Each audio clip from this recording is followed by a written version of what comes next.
Good afternoon and welcome. My name is Lauren Tosi, but you can call me Tosi for short. We are Nonviolence NY, and I'm here to give you the weekly update. Last week we had a brief discussion about the tragedy that took place at Marjorie Stoneman High School, where 17 people were killed and 14 people were injured. That was considered one of the deadliest shootings in modern American history. So many signs that the Florida shooter was mentally disturbed, even expelled for bad and erratic behavior. Neighbors and classmates knew he was a big problem, must always report such instances to authorities again and again. We did, time and time again. Since he was in middle school, it was no surprise to anyone who knew him to hear that he was the shooter. The young survivors are now taking a stand and have announced a national march on Washington to demand political action on gun control. When will lawmakers finally take a stand and actually do something about guns? Us students have learned anything, it's that if you don't study, you will fail. And in this case, if you actively do nothing, people continually end up dead. So it's time to start doing something. Instead of finding a way to lessen the gun issue, United States President Donald Trump has called for an end of gun-free zones near schools, endorsing an idea of teachers and others in schools being armed if they had special training. So, in response to gun violence, our solution is more guns. Makes sense. When will enough really be enough? Prayers and condolences are not enough. Our government officials need to take action or step down. The choice is yours.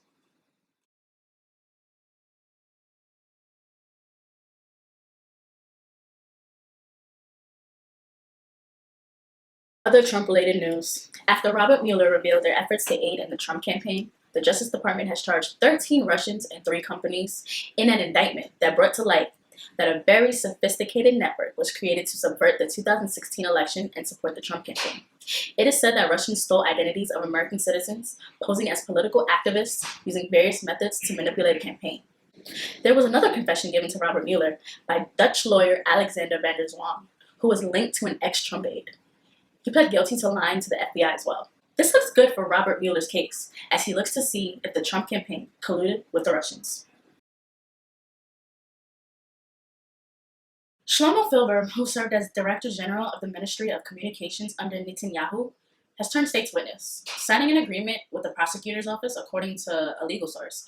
With knowledge of the agreement, Filber, a veteran of Netanyahu's Likud party, was regarded as the Prime Minister's right-hand man, causing another major blow to the already embattled Prime Minister, Benjamin Netanyahu.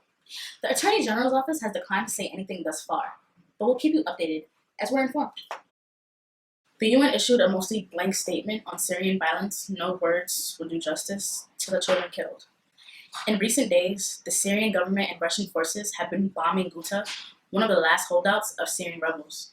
The conditions are so horrendous on the ground that the UN is begging for a ceasefire. Recently, Unicef released an almost completely blank paper, telling the world that we no longer have the words to describe children's suffering and our outrage. It's just sad that children are suffering in such the harshest conditions over this entire situation. I implore efforts that we can help the children and truly get the ceasefire.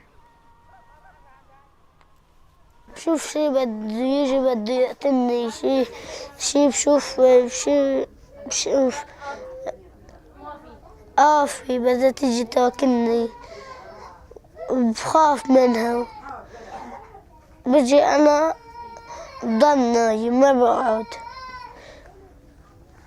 وما بطلع لبرا وما بخاف أنا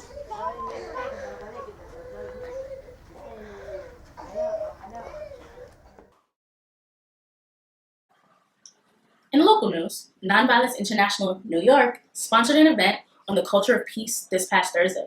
The seminar took place at the UN Church Center and featured speeches from our major partners, including the NGO Committee on Spirituality, Values, and Global Concerns. The culture of peace has been an important issue for Nonviolence International NY since our founding. You can see video coverage of the event on our Facebook page.